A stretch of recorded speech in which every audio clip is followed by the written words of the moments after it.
The CIA handler is halfway through his steak at a Georgetown restaurant when the Soviet defector sitting across from him, the man who had just dealt a devastating blow to the KGB's American network, stands up, says he's going to the restroom, and walks straight into the Soviet embassy instead. Vitaly Yurchenko didn't escape. He surrendered himself back to the people who could execute him for treason. 3 months earlier, he'd walked into the US Embassy in Rome and started naming names. Real moles, a former NSA analyst selling submarine secrets, an ex-CIA officer passing documents in Vienna. He knew the dead drop locations, the code names, the bank accounts. Every polygraph came back clean. The FBI was making arrests within weeks. But one counterintelligence officer kept circling back to a single question. Why would Moscow sacrifice actual spies unless they were buying something bigger? Because while the CIA was celebrating their arrests, they were also doing exactly what Yurchenko suggested: dismantling their entire Soviet operation and rebuilding it with new protocols, new networks, new assumptions about how the Kremlin thought. He didn't just give them intelligence. He gave them a reason to tear up their playbook and write a new one. And Moscow was watching them write every page. The moles were real. The evidence was devastating. That's what made it perfect. You don't question a gift when it's wrapped in blood. By the time Yurchenko held his press conference in Moscow, claiming the CIA had kidnapped and drugged him, the damage was done. The Americans had already restructured their entire intelligence operation around information from a man who just walked back into the Soviet embassy like he was returning a library book. If he was genuine, the United States had won. If he wasn't, they'd just shown the KGB exactly how they think, how they reorganize under pressure, and where every new vulnerability was hidden. The CIA spent decades trying to answer one question. Did they rescue their greatest intelligence victory, or did they let him reprogram them from the inside out? On August 1st, 1985, Colonel Vitaly Yurchenko walked into the U.S. Embassy compound in Rome, carrying only his diplomatic passport. He was a deputy chief in the KGB's first chief directorate, the foreign intelligence arm responsible for overseas operations. His delegation was in Rome for a scientific conference. He was the security escort. Instead, he requested immediate asylum. The station chief cabled Langley within the hour. Yurchenko's bona fides were solid. He had detailed knowledge of recent KGB residentura changes across Western Europe and physical descriptions of 2 active Soviet penetrations inside U.S. intelligence. This wasn't a walk-in off the street. This was a colonel who knew where the bodies were buried. Within 72 hours, Yurchenko was on a military transport to Andrews Air Force Base. The agency assigned him a classified codename and handed his debrief to 2 Soviet division officers, Colin Thompson and Aldrich Ames. Ames would later be exposed as a Soviet mole himself, but in August 1985, he was considered a trusted counterintelligence hand. The irony was invisible at the time. Yurchenko was moved to a guarded residence outside Washington, and the questioning began. The first sessions focused on verification. Did his timeline match known KGB personnel movements? Could he describe internal residentura procedures in detail? Every answer had to be cross-checked against existing CIA files before they could trust anything operational. Yurchenko's initial debrief yielded 2 bombshells. The first was a former CIA officer, codename Robert, who had been dismissed from the agency 2 years earlier and had maintained troubling contacts with Soviet intelligence.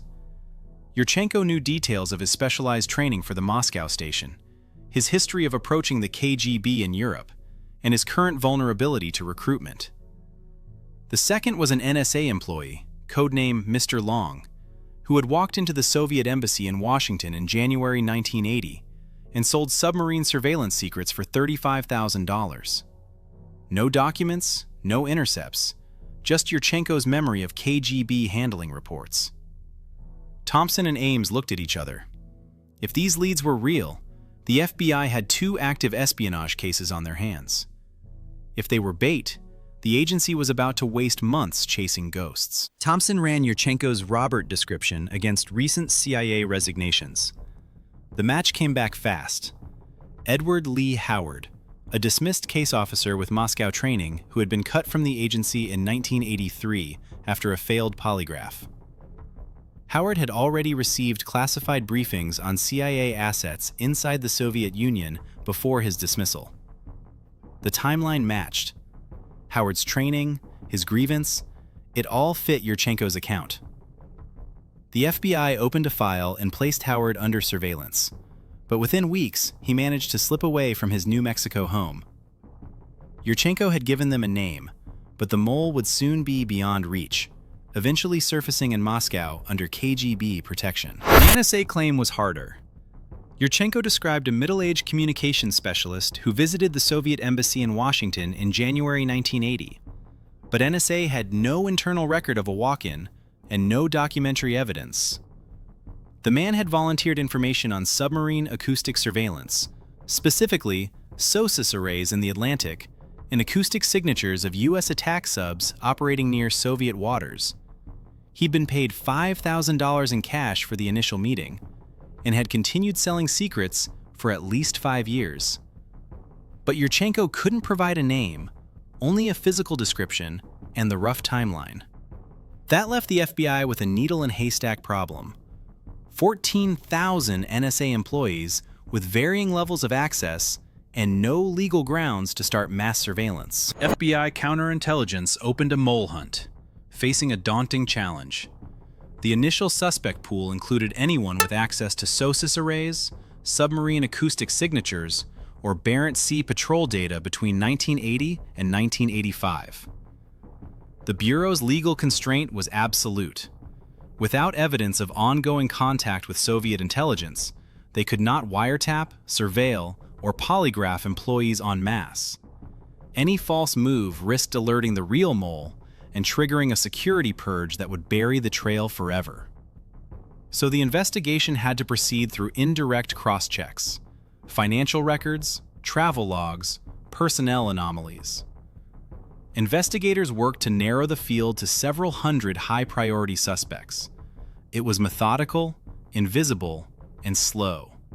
And somewhere in that shrinking pool, the mole was still active. Meanwhile, Yurchenko demanded freedom of movement around Washington to prove he was a voluntary defector, not a CIA prisoner. If the Soviets could claim he'd been kidnapped and held under duress, every piece of intelligence he provided would be dismissed as coerced. So the agency had to let him move. But that created a security nightmare. Close surveillance would confirm Soviet suspicions that he was cooperating. Too loose, and he could walk into the Soviet embassy unchallenged. The detail was limited to 2-man rotations to stay covert, rotating shifts every 8 hours. They escorted him to museums, restaurants, shopping trips, and every outing was a calculated risk that he might not come back. September 1985. Yurchenko described the NSA mole's January 1980 walk-in to the Soviet embassy in precise detail. The man had entered through the marble lobby entrance on 16th Street, requested a meeting with a high-level security official, and offered an overview of submarine surveillance programs in exchange for cash. He'd received a few $1,000s as an initial payment and left a contact protocol for future sessions. Yurchenko had seen the KGB handling reports. He recited the embassy layout, the officer's name, even the weather that day. The level of detail was stunning. It was either perfect recall from a genuine intelligence file or a meticulously rehearsed script. Either way, it gave the FBI something concrete to cross-check. The FBI cross-referenced embassy visitor logs, NSA personnel travel records, and financial disclosures. In the fall of 1985, investigators, including Special Agent Dudley Hodgson, identified a match. Ronald Pelton, a recently retired NSA communicator with unexplained cash deposits in early 1980. Pelton had worked signals intelligence for 14 years, with direct access to SOS-US data and submarine acoustic profiles. His financial situation had been dire before the deposits appeared. His retirement in 1979, coincided with the timeline Yurchenko described. The Bureau opened a surveillance operation. Within weeks, they had enough circumstantial evidence to bring him in. On November 25, 1985, Ronald Pelton was arrested. Yurchenko's second lead had just resulted in a real espionage conviction. The intelligence was genuine. That made everything harder to interpret. But as Yurchenko's debriefings progressed through September and October, his demeanor shifted. He refused scheduled debriefs. He became irritable during questioning sessions and grew increasingly difficult to manage during his outings. He insisted on attempting contact with a former girlfriend in Montreal, a woman he'd met during a previous KGB posting. The psychiatrist assigned to his case noted visible obsession with the relationship and mounting frustration with safe-house restrictions. This could be genuine defector regret, a man realizing he'd burned his old life and couldn't build a new one. Or it could be a scripted emotional exit, designed to reframe his return as voluntary rather than mission failure. Thompson and Ames debated the signs, but they had no baseline for comparison. Every defector is unique.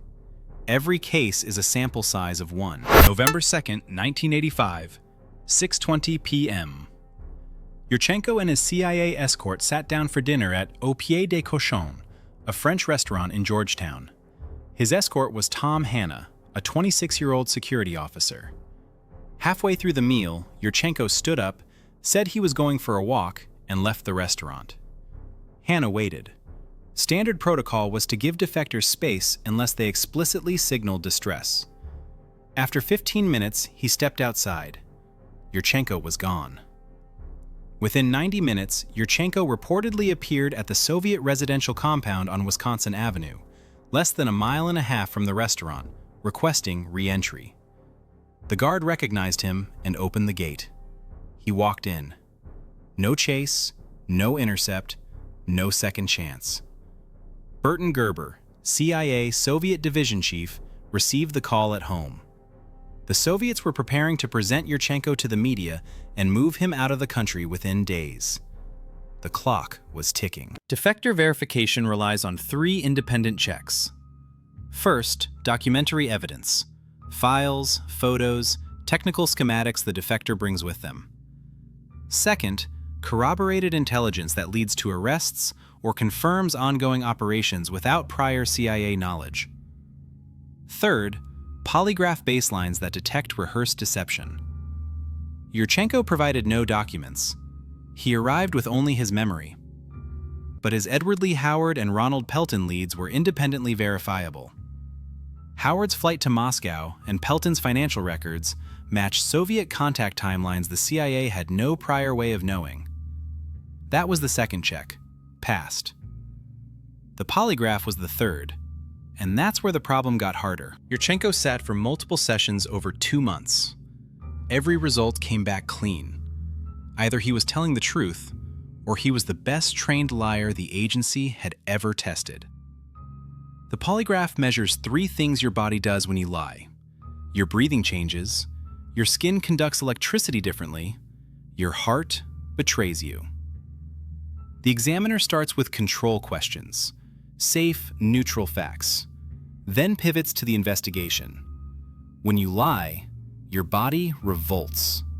Breathing goes shallow, skin conductivity spikes, heart rate climbs. But KGB colonels train for this. Yurchenko had been trained for this. Measured breathing techniques to flatten the respiratory curves. Mental compartmentalization to kill emotional response when the dangerous questions came. Soviet countermeasure training, refined over decades, designed to beat exactly this machine. So the CIA examiners changed tactics. Unexpected question sequencing. Multi-session baselines to catch rehearsed patterns.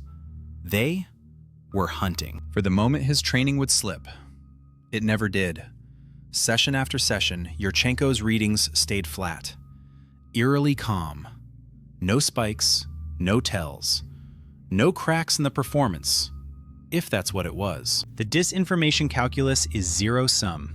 If Yurchenko is genuine, His intelligence prevents ongoing Soviet penetration and saves submarine surveillance architecture worth billions. The undersea intelligence programs Pelton compromised had cost decades to deploy. Losing them would blind the Navy to Soviet naval communications in strategic regions. If Yurchenko is a plant, every CIA operation he observes gets reported back to Moscow the moment he re-defects. Worse, any false leads he provides tie up FBI resources for years, chasing ghosts while real moles continue operating. The agency had 3 months to decide. Integrate him into the intelligence apparatus and risk embedding a disinformation agent, or isolate him and lose the operational value of a genuine colonel.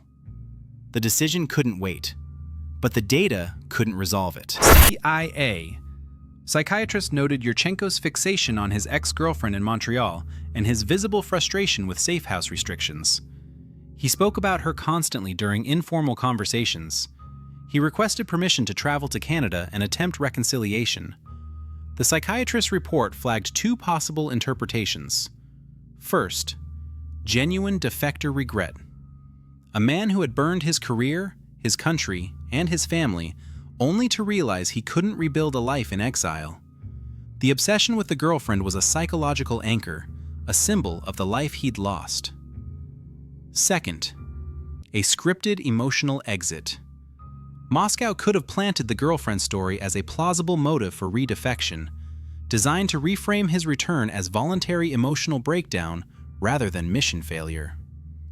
Both interpretations fit the observed behavior. Neither could be ruled out. November 4th, 1985. Yurchenko stood before reporters at the Soviet embassy and claimed he had been drugged in Rome, kidnapped by the CIA, and held against his will for 3 months. He described coercion, isolation, and psychological pressure. He said he had escaped his captors during a restaurant outing and sought asylum at his own embassy. The performance was calm, detailed, and utterly unverifiable. Western journalists noted he showed no visible signs of physical abuse. He answered questions in fluent English and deflected inquiries about why he hadn't tried to escape earlier. The Soviets framed it as a propaganda victory, proof that the CIA kidnaps foreign diplomats and fabricates defections. For the agency, it was a nightmare. Every future defector would now fear the same accusation. Gerber had minutes to decide. He convened an emergency session. FBI counterintelligence, Justice Department attorneys, everyone who could either authorize a move or kill it. The clock was ticking.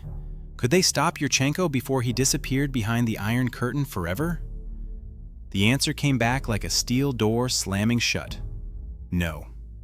The legal reality was absolute. They had no authority to detain a foreign national who had entered the United States voluntarily and now claimed asylum at his own embassy. The moment Yurchenko walked through that Soviet embassy gate, diplomatic immunity locked around him like armor. The CIA's own surveillance detail had documented everything. Yurchenko was never physically restrained, was allowed restaurant outings and museum visits, walked into the Soviet embassy unchallenged. Their own evidence had become a cage. But here's what terrified Gerber. The Soviets could still frame his entire defection as a rendition operation. If the CIA tried to intercept him now, grabbed him off the street, forced him into a car, it would confirm the kidnapping narrative and destroy the credibility of every future defection. Every Soviet officer watching from Moscow would see one message: defect to America, and they'll call you a hostage. The attorneys were unanimous. No legal grounds for detention. Gerber sat there with operational options, but no lawful ones. He could give the order, his team could move, but the cost would be catastrophic. Gerber faced a binary choice. If the CIA intercepted Yurchenko at Dulles Airport before he boarded the Aeroflot flight, the Soviets would gain a propaganda victory, and every future defector would fear the same treatment. The defection pipeline, built over decades of careful cultivation, would collapse overnight. No KGB officer would risk walking into a U.S. embassy if the alternative was indefinite detention disguised as voluntary resettlement. But if Yurchenko boarded that flight, the CIA lost the only witness who could confirm whether his intelligence was genuine or a calculated disinformation play.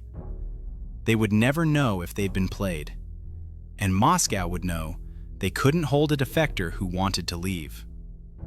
The decision had to balance immediate operational loss against long-term strategic credibility. Gerber chose credibility. November 6th, 1985.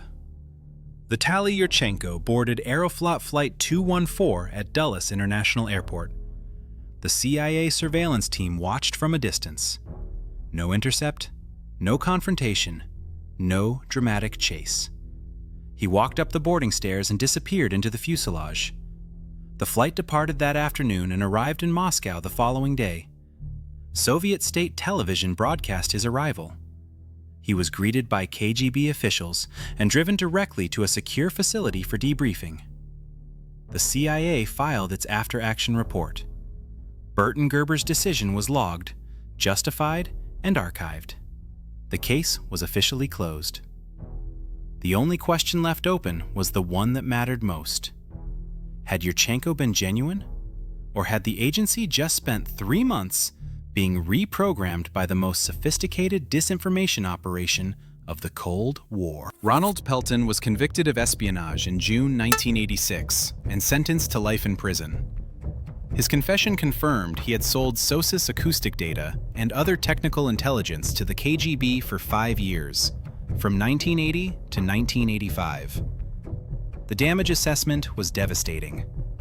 Intelligence analysts believed the Soviets gained unprecedented insights into U.S. submarine detection capabilities and the location of undersea surveillance arrays. Some assessments suggested compromises to ballistic missile submarine operations in the Atlantic, though historians often attribute such operational security breaches to the collective impact of multiple spy cases from this period. Pelton's arrest and conviction validated Yurchenko's intelligence.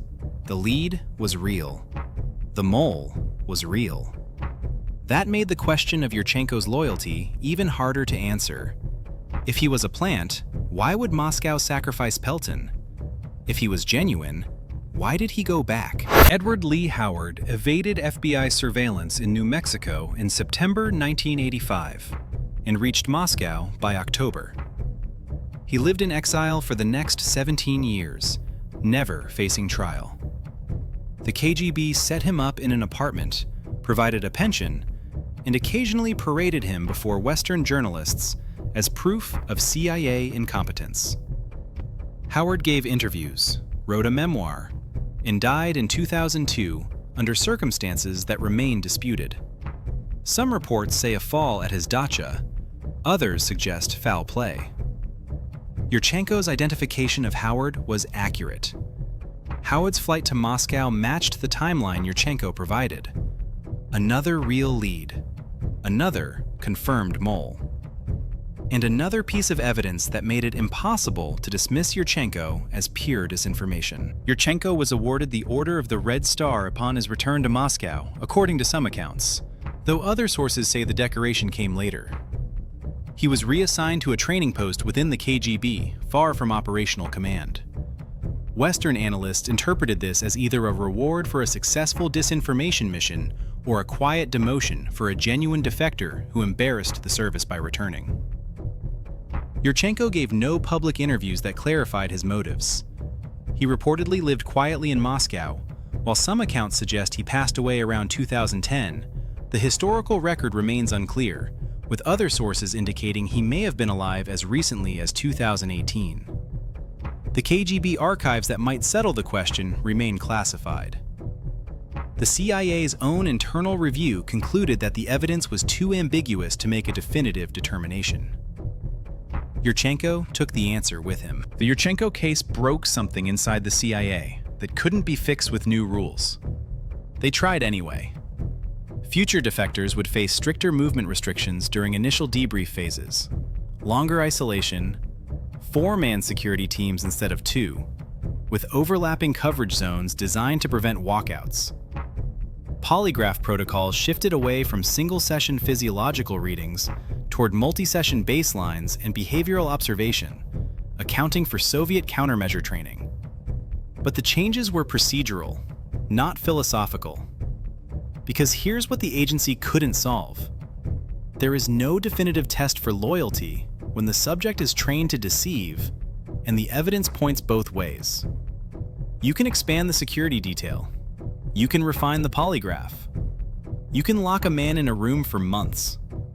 None of it answers the question that haunted every officer who sat across from Vitaly Yurchenko.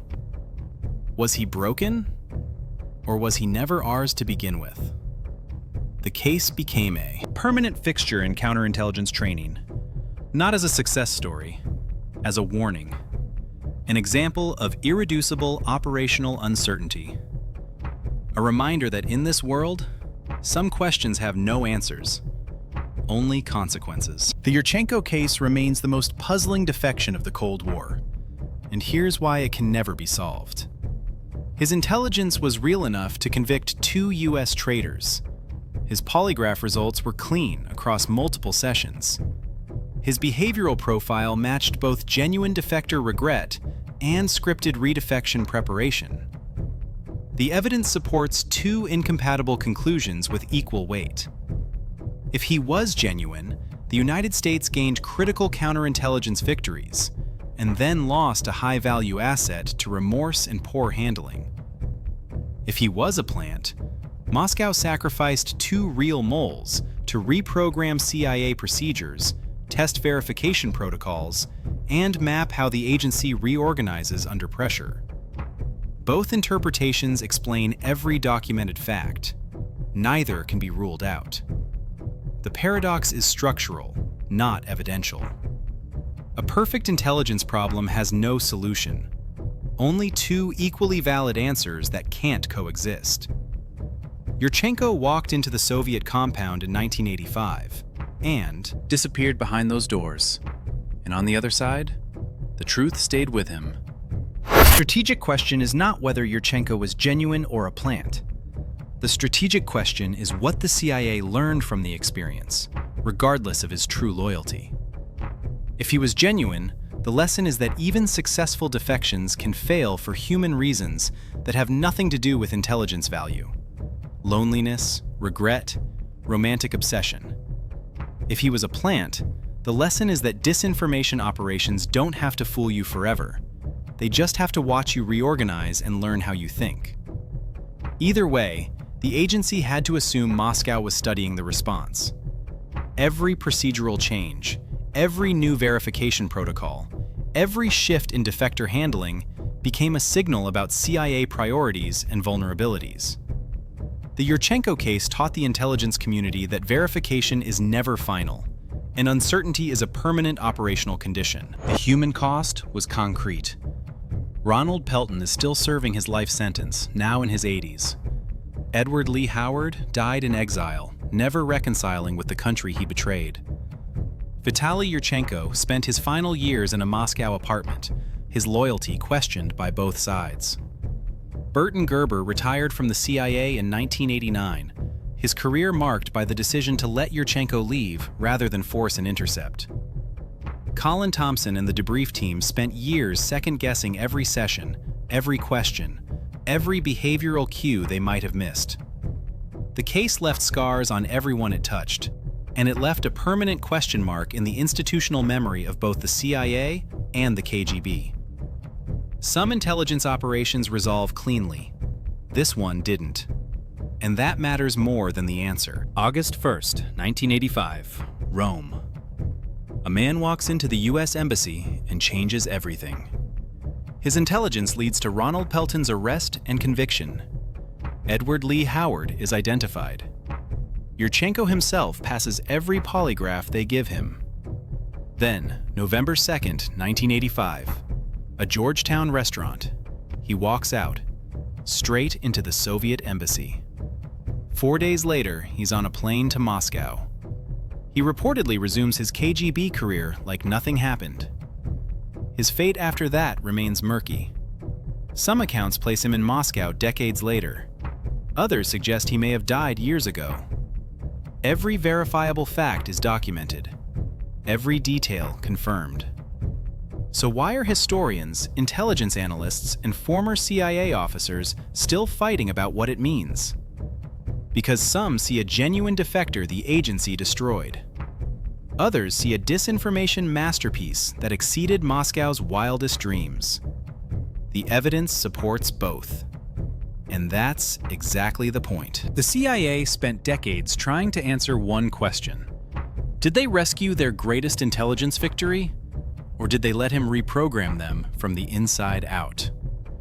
The answer determines how you assess Cold War counterintelligence, how you train future defector handlers, and how you weigh the reliability of human intelligence versus signals intelligence. But the answer is unknowable. The archives that could settle it remain classified in Moscow. The witnesses are gone.